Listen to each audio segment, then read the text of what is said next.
Me apuesto lo que queráis a que hay dos cosas que sí o sí seguro que habéis visto durante este mes de agosto en las noticias. La primera es los repuntes por casos de coronavirus en el mundo y a lo mejor incluso en vuestros alrededores cercanos. Y la segunda es el caso de Bielorrusia. Y por si alguien se ha perdido en este asunto, que es algo muy habitual durante los meses de verano, digamos que todo el embrollo comienza el 9 de agosto del 2020. ¿Por qué? Porque eran las elecciones presidenciales en Bielorrusia. ¿Y qué tuvieron de especial? Pues básicamente que el presidente de Bielorrusia, Alexander Lukashenko, volvió a ganar y lleva gobernando ya durante los últimos 26 años. Y el problema, evidentemente, no está en cuánto tiempo gobierna una persona, sino en la forma en la que lo hace. Y es que durante los últimos 26 años en Bielorrusia se han ido minando los derechos y libertades de la población, llegando al punto en el que Bielorrusia es considerada como la última dictadura europea. O sea, como si fuera el último samurái, el último emperador o el último superviviente, pero al revés. En este caso nos interesaría que no perdurase la dictadura. Pero bueno,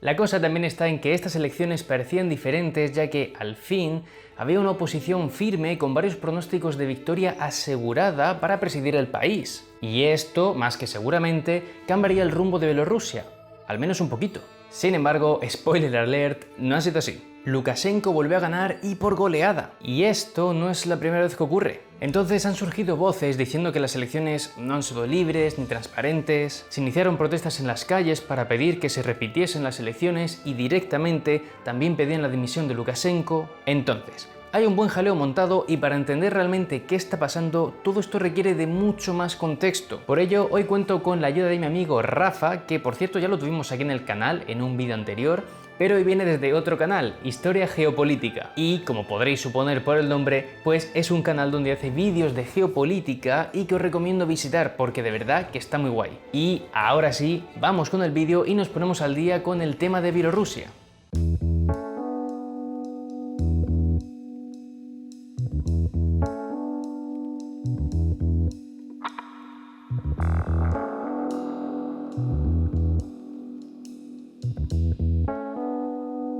A ver, comencemos por el principio. Para situarnos, Bielorrusia está al final de lo que sería el continente europeo. De hecho, si os fijáis, está entre la Unión Europea y Rusia. Vale, pues para no tener que retroceder siglos y siglos atrás en la historia, partamos únicamente desde el siglo pasado. En ese entonces el territorio bielorruso llevaba perteneciendo a Rusia unos 2 siglos más o menos. Y esto fue así hasta que llegó la Primera Guerra Mundial, cuando Alemania la ocupó. Las intenciones alemanas buscaban hacer de Bielorrusia un estado colchón entre la propia Alemania y Rusia. No obstante, tras la derrota de Alemania en la Primera Guerra Mundial, Bielorrusia quedó a merced de la Rusia soviética. Y esto conllevó que en 1919 se crease la República Socialista Soviética Bielorrusa. Y evidentemente luego pasaron muchísimas más cosas. El territorio de Bielorrusia se fusionó con el de Lituania, luego Bielorrusia se dividió entre Polonia y la Unión Soviética. Vamos, un jaleo de reparticiones del pastel. Pero bueno, luego llegó la Segunda Guerra Mundial y la cosa no fue mejor. Esto se debe a que Bielorrusia fue la república soviética que más sufrió las consecuencias de la guerra. El ejército alemán destruyó el 70% de las ciudades del territorio y acabó con la vida de casi 1/3 de la población total bielorrusa. De hecho, el golpe fue tan duro que hasta 1971 no llegaron a recuperar el nivel de vida que tenían antes de la guerra. Pero desafortunadamente, Bielorrusia siguió sufriendo varias desgracias como cierta opresión cultural por parte de Rusia o el accidente de Chernóbil, que ocurrió tan solo a 17 kilómetros de su frontera. Y ya en 1991 al fin parecía que había buenas noticias para Bielorrusia, ya que conseguía su independencia, es decir, que pasaba a ser soberana y con el nombre oficial de República de Bielorrusia. Luego crearon una constitución en 1994 y ya ese mismo año tuvieron lugar las primeras elecciones presidenciales libres. Alexander Lukashenko las ganó y aquí es donde comienza una nueva etapa en Bielorrusia.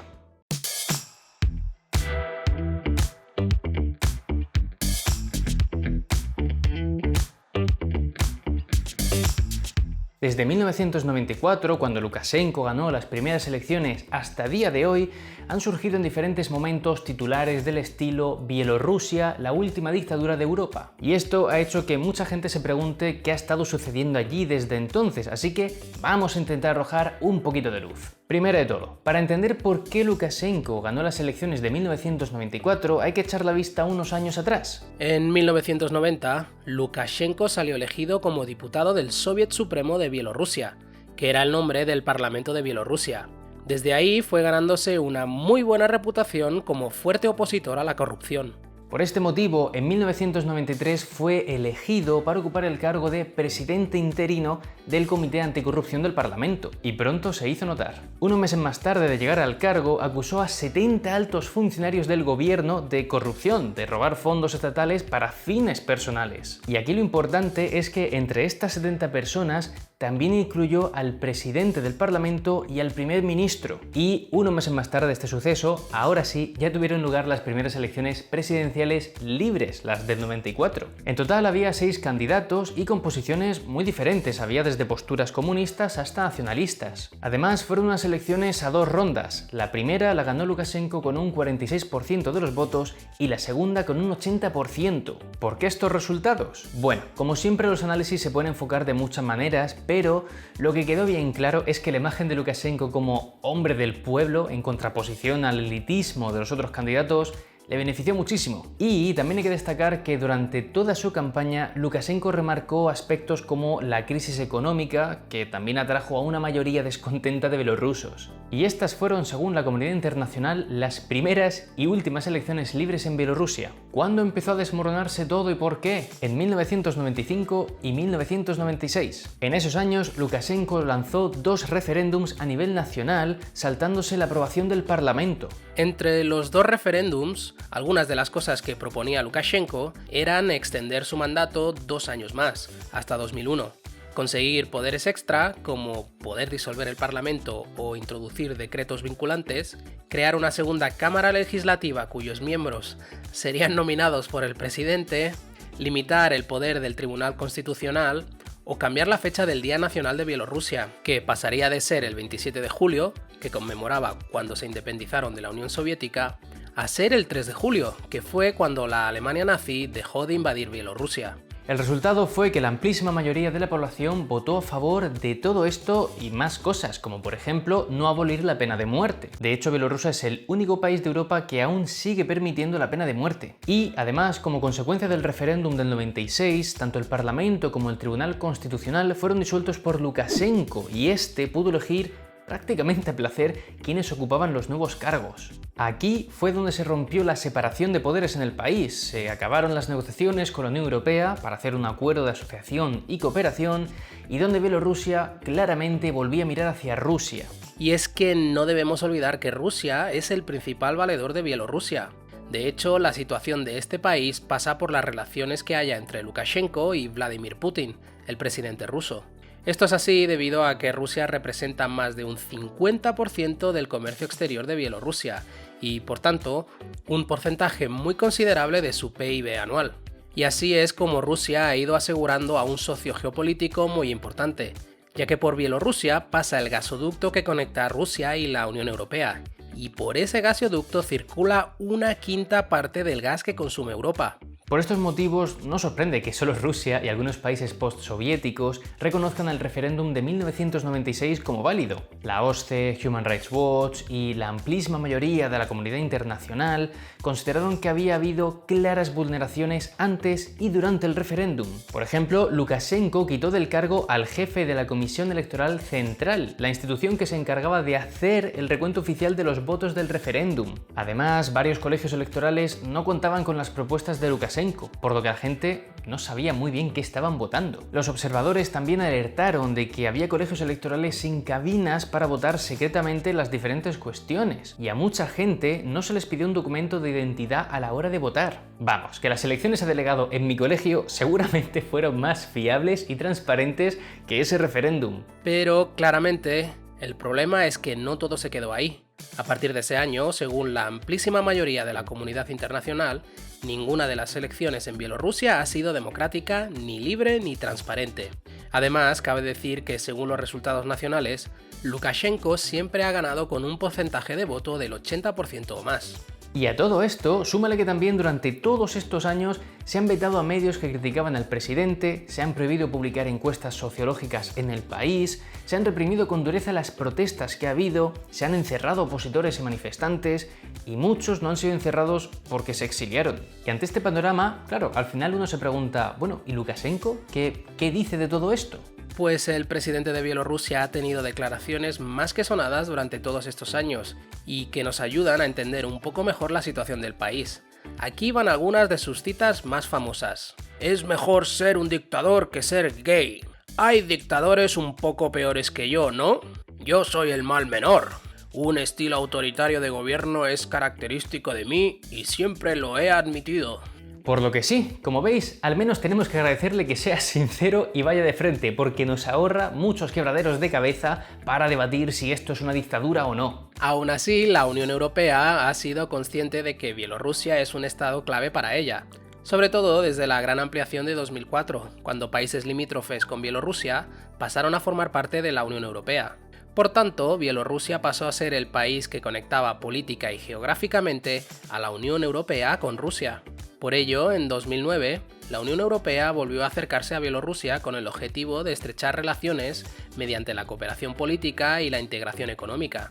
Y a Bielorrusia también le ha ido interesando esta cercanía con la Unión Europea, sobre todo cuando la relación entre Lukashenko y Putin se enfriaba y crecía la desconfianza entre ambos. Y este ha sido el equilibrio que ha ido llevando un poco Lukashenko en el país, acercándose a quien más le beneficiaba en cada momento. Si le imponía sanciones la UE, entonces se giraba hacia Rusia, y si ésta se ponía dura, pues entonces se giraba hacia la Unión Europea. Esto le ha permitido cuadruplicar el PIB de Bielorrusia desde que él tomase las riendas del país en el 94, y además poder tener una tasa de paro bajísima, en torno al 5%. Factores que, junto a su buena imagen en medios, han hecho que goce de una alta popularidad en el país, aunque más que seguramente no sea del 80%. Pero bueno, después de haber intentado resumir todos estos años para hacernos un poco una idea del panorama, vamos con las últimas elecciones de 2020. Así podremos entender al fin por qué estas protestas han adquirido una importancia histórica tan grande.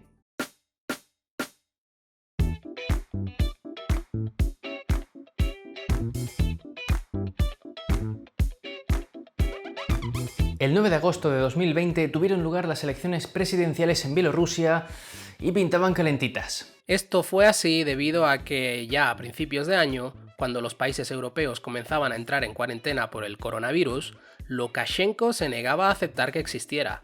Por ello, siguió habiendo eventos multitudinarios en Bielorrusia sin cuarentenas y sin limitaciones de movilidad.